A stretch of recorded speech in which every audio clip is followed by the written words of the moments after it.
నమస్తే, welcome to crunch TV. నేను మీ రిషి. ఇక ఈరోజు అంశంలో తీసుకున్నట్టయితే వరద ఉధృతత మామూలుగా లేదు. అటు తెలంగాణ రాష్ట్రంలోనూ ఇటు ఆంధ్రప్రదేశ్ రాష్ట్రంలోనూ కూడా వరద బీభత్సం సృష్టిస్తుంది.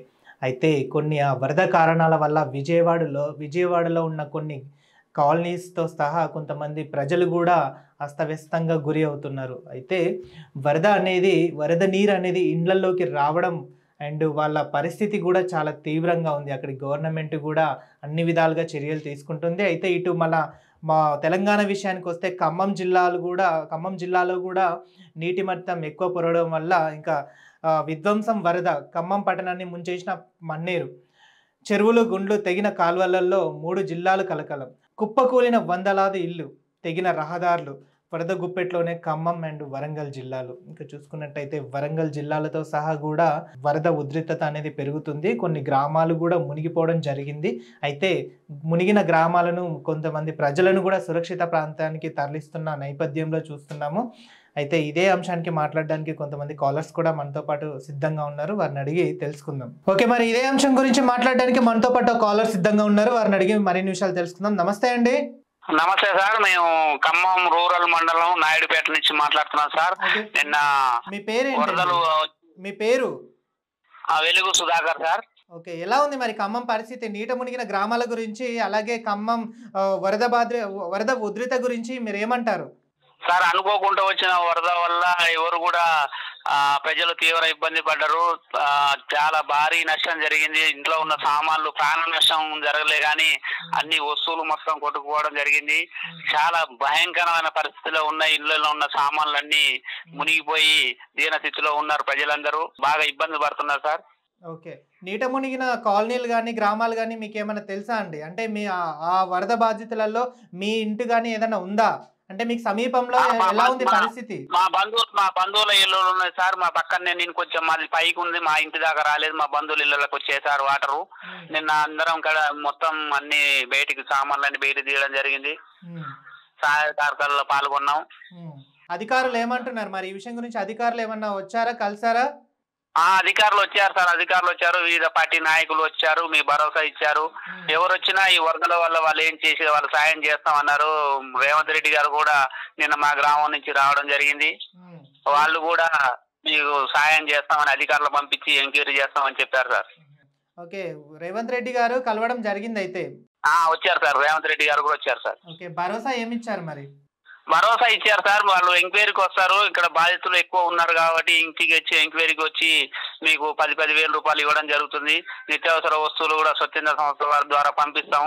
సమన్వయంగా ఉండండి, అందరూ కలిసి పని చేయండి, అందరికి అండగా ఉండండి, ఈ టైంలో రాజకీయాలు చేయొద్దని భరోసా ఇచ్చిపోయారు సార్. ఓకే, ప్రాణ నష్టం ఏమైనా జరిగిందంటారా ఖమ్మంలో? ఖమ్మంలో ప్రాణ నష్టం జరగలేదు సార్. ఖమ్మంలో ఆస్తి నష్టం ఎక్కువ జరిగిందని ఖమ్మంలో ప్రాణ నష్టం జరగలేదు. ఇంకా ఏమన్నా వరద తగ్గే ఛాన్స్ ఉందా, పెరిగే ఛాన్స్ ఏమన్నా ఉందా? ఇప్పటి వరకు అయితే తగ్గిపోయింది సార్, మొత్తం వరద తగ్గిపోయింది. కానీ విపరీతమైన బురద ఉంది. వివిధ గ్రామాల నుంచి ట్రాక్టర్లు, గ్రామ పంచాయతీ నుంచి ట్రాక్టర్లు తీసుకొచ్చి ఇప్పుడిప్పుడే రోడ్లు అన్ని క్లీన్ చేస్తున్నారు. ప్రజలు కరెంటు లేక ట్రాన్స్ఫారాలు, స్తంభాలు అన్ని ఇరిగిపోవడం వల్ల నీళ్లు లేక ఇబ్బంది పడుతున్నారు. సామాన్లు కడుక్కోవడానికి కూడా ఇబ్బంది పడుతున్నారు. ఇంకా చాలా మంది ఊర్ల నుంచి కూడా రాలేదు ఇళ్లకి, ఎందుకంటే అవి కడగడానికి కూడా నీళ్లు లేని పరిస్థితి ఉన్నది కాబట్టి 2-3 రోజులు ఆగిన తర్వాత కరెంట్ వచ్చిన తర్వాత వద్దామన్న ఉద్దేశంతో 5 రోజులు పెట్టిపోవడం జరిగింది సార్ వాళ్ళు. ఓకే, నీట మునిగిన గ్రామాలు సురక్షితంగానే ఉన్నారా? కొంతమంది ప్రజలు కానీ గ్రామాలు కానీ సురక్షితమైన ప్లేస్లలోనే ఉన్నారా? అంటే వాళ్ళకి ఆహార భద్రత విషయంలో కానీ అన్ని విధాలుగా అందరూ సురక్షితమైన ప్లేసుల్లో ఉన్నారు సార్. ఓకే, ఆహార భద్రత విషయంలో కానీ అన్ని కానీ ప్రాపర్ గా అందుతున్నాయా మరి వారికి? అన్ని అందుతున్నాయి సార్. గవర్నమెంట్ కూడా అన్ని స్వచ్ఛంద సంస్థలు కూడా ఎక్కడికక్కడికి భోజనాలు ఏర్పాటు చేసుకొని వెహికల్ మీద తీసుకొచ్చి పంచడం జరుగుతుంది సార్. ఇప్పటి వరకు అయితే పర్లేదు సార్, మంచిగానే ఉన్నది. ఓకే, ఖమ్మంలో మొదటిసారా లేకపోతే ఇదివరకు ఏమైనా గతంలో వచ్చిన సందర్భాలు ఏమైనా ఉన్నాయి వరద? ఇది రెండోసారి సార్. గతంలో పోయిన సంవత్సరం కూడా గతంలో వచ్చింది కానీ ఇంత వరద రాలేదు సార్. కొంత మునిగింది అప్పుడు వచ్చినప్పుడు. ఈ సంవత్సరం కనీని ఎరగని రీతిలో రావడం జరిగింది సార్. అది ఎవరు ఊహించలేని రీతిలో వచ్చింది. అందుకే చాలా ఎక్కువ నష్టం జరిగింది ఈ సంవత్సరం సార్. అంటే దేని బేస్ చేసుకొని వచ్చిందంట? అంటే కాలువలు తెగిపోవడమా, లేకపోతే చెరువులు నిండిపోవడమా, ప్రాజెక్ట్ ఏమన్నా ఇబ్బందిగా ఉండి వరద ఒకేసారి రావడం అనేది ఏమన్నా అనుకుంటున్నారా మరి? ఆ వరద ఒకేసారి రావడం అనేది 2 రోజులు వర్షం పడడం వల్ల రావడం అనుకుంటున్నారు సార్. కాకపోతే అక్కడ ఈ చెరువులు తెగడం వల్లనే ఇంత ఫ్లోటింగ్ వచ్చిందని అనుకుంటున్నారు ప్రజలందరూ కూడా.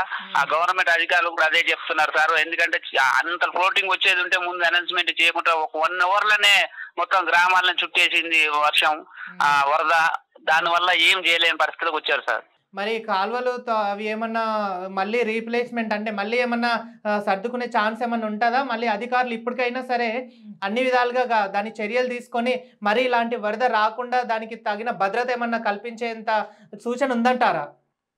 సార్ కంపల్సరీ ఉన్నదంటున్నారు సార్. ఇప్పుడు రేవంత్ రెడ్డి గారు కూడా అన్నారు, రిటైనింగ్ వాళ్ళు హైట్ కూడా పెంచి ఇంజనీర్లతో మాట్లాడి విలేజ్లకు రాకుండా గోడ ఏర్పాటు చేయించే ప్రయత్నం చేస్తామని హామీ ఇచ్చారు సార్. ఎందుకంటే ఆ విలేజ్లకు రాకుండా రిటైనింగ్ వాళ్ళు వస్తే తప్ప ఇక్కడ ఎలాంటి అక్రమాలు ఉన్నా కూడా పైనుంచి వచ్చే వరద ఇళ్ల మీదకి రావడం జరుగుతుంది. కాబట్టి రిటైనింగ్ వాళ్ళు మార్గం తప్ప ఖమ్మానికి వేరే మార్గం లేదని వాళ్ళు గ్రహించారు. అది కూడా పెంచడానికి ప్రయత్నం చేస్తున్నారని చెప్తున్నారు సార్. ఓకే ఓకే రైట్ అండి, thank you so much. Okay right, మరి ఇదే విషయం గురించి మాట్లాడడానికి ఇంకో కాలర్ సిద్ధంగా ఉన్నారు, వారిని అడిగి తెలుసుకుందాం. నమస్తే అండి. చెప్పండి సార్. నమస్తే అండి, ఎక్కడి నుంచి మాట్లాడుతున్నారు, మీ పేరు? సార్ నా పేరు రవికుమార్ సార్, నాది గాయత్రి నగర్ అండి, బెంచర్కిల్ దగ్గర. ఓకే, ఎలా ఉంది విజయవాడ పరిస్థితి, ఎలా ఉంది అంటే వరద ఉధృతి అనేది ఎక్కువ అవుతుంది, తర్వాత ఇంకోటి కృష్ణా బ్యారేజ్ కూడా ఎక్కువ ప్రవాహం అనేది పొంగుతుంది అని చెప్పేసి వింటున్నాము. మరి ఎలా ఉంది పరిస్థితి అక్కడ, విజయవాడ పరిస్థితి ఎలా ఉంది?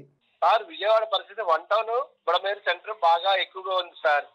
అక్కడ చంద్రబాబు నాయుడు గారు బాగా దగ్గరుండి పర్యవేక్షిస్తున్నారు సార్. ఓకే, మాకు గాయత్రి నగర్ మాది బెంచర్కిల్ దగ్గర సార్. మా ఏరియా మొన్న మాత్రం బాగా నీళ్లు బాగా వచ్చాయి సార్. షాపుల్లోకి నీళ్లు వచ్చాయండి, పాల ప్యాకెట్లు రేట్లు బాగా పెరిగిపోయి ఎక్కడ వాంటింగ్ బాగా ఉంది సార్. తర్వాత ఇప్పుడు షాపులు ఏమి కూడా ఎక్కువ తీయట్లేదు సార్. వరద ప్రభావం వల్ల జనాలు రోడ్డు మీద రావట్లేదు, జనాలు చాలా తక్కువ మంది అవసరం ఉన్న కాడికే బయటకు వస్తున్నారు సార్. ఓకే, ఇంకా ఇప్పటికి కూడా అది అలాగే ఉందా? తగ్గే సూచన ఏమన్నా ఉందా అంటారు? అలాగే ఉంది సార్, ఏం మార్పు లేదండి. దేవుడి దయ వల్ల వర్షం తగ్గితే మాత్రం జనాలు చాలా సేఫ్ సైడ్ లో ఉంటారు సార్, లేకపోతే మాత్రం చాలా ఇబ్బంది పడుతున్నారు సార్. ఓకే, ఒక గాయత్రి నగర్ అయినా ఇంకా మిగతా ఏమన్నా కాలనీస్ కూడా మునిగిపోయాయా? గాయత్రి నగర్ కూడా ఫ్లోయింగ్ తగ్గిందండి. మాకు రోడ్డు మీద జనజీవనం ఇప్పుడే మొదలు పెడుతున్నారండి రావడం బయటికి నుంచి. కాకపోతే షాపులన్నీ స్వచ్ఛందంగా కట్టేశారు సార్, షాప్ తీయలేదు సార్.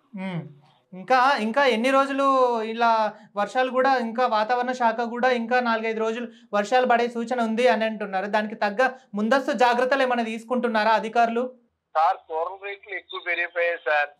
కూరలు, నిత్యావసర వస్తువులు, నెక్స్ట్ పాల ప్యాకెట్లు కొంచెం ఇబ్బంది పడుతున్నాం సార్. మిగతా అన్ని చోట్ల అన్ని యథావిధిగానే ఉన్నాయి, కానీ కాకపోతే బుడమేరు సెంటర్ మాత్రం బాగా ఎక్కువగా ఉన్నాయి సార్. అది చాలా చాలా ఇదిగా ఉంది సార్. టీవీలో న్యూస్ చూడడం కానీ లేకపోతే కనుక జనాలు కూడా, ప్రజలు కూడా బాగా ముందుకు వస్తున్నారు సార్. స్వచ్ఛంద సేవా సంస్థలు ఇవన్నీ బాగా చేస్తున్నాయి సార్. ఓకే, అధికారులు కూడా అంటే రాజకీయ నాయకులు కానీ అధికారులు కూడా ఎవరైనా కలిసారా ఇప్పటిదాకా? ప్రజలను మేమున్నామని చెప్పేసి భరోసా ఏమైనా ఇవ్వడం జరిగిందా? చాలా బాగా చేస్తున్నారు సార్ అధికారులు. మొత్తం చంద్రబాబు గారి గవర్నమెంట్ లో మొత్తం అధికారులు అందరూ చాలా చాలా ఇదిగా ఉన్నారు సార్. పాపం బోడే ప్రసాద్ గారు దెబ్బ కూడా తగిలిందండి, ఆయనకి కాలు ఇరిగిందన్నారు. అధికారులు పగళ్ళు చాలా బాగా కష్టపడుతున్నారు సార్.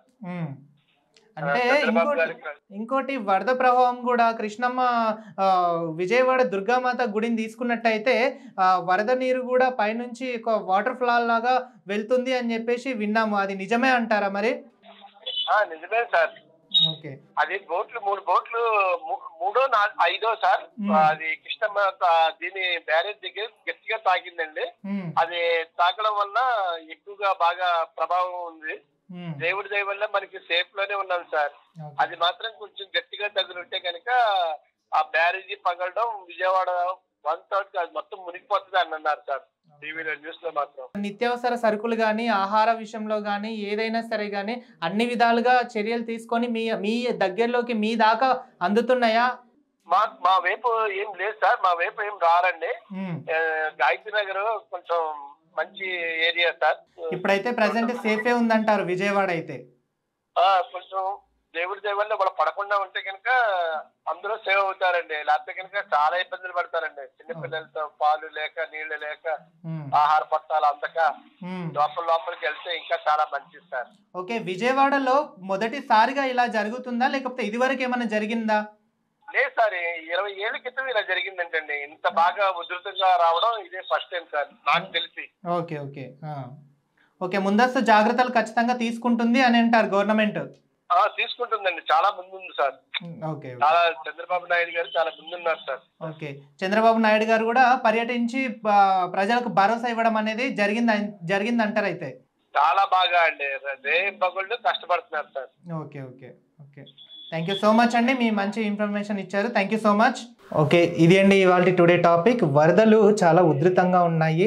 అండ్ నెక్స్ట్ ఇంకోటి ఏంటంటే, ఏదైనా అవసరం ఉంది అంటేనే తప్ప ఇంట్లో నుంచి బయటికి వెళ్ళండి. మీకు నిత్యావసర సరుకులు కానీ ఏది కానీ అందించడానికి గవర్నమెంట్ సిద్ధంగా ఉంది. మీకు ఏది కావాలన్నా కూడా అడిగి మరీ తీసుకునే హక్కు మీకు ఉంది. కాబట్టి మరి ఒక్కసారి గుర్తుపెట్టుకొని మీకు అవసరమైన తప్ప అనవసరమైన దానికి బయటికి వెళ్ళకండి. చాలా సేఫ్గా ఉండండి. ఈ వైరల్ ఫీవర్స్ కూడా ఎక్కువ అవుతున్నాయి. అలాంటి దాని మీద కూడా మళ్ళీ రేపు ఒక అంశం మీద మాట్లాడతాం. Please do like, share, comment and subscribe crunch TV.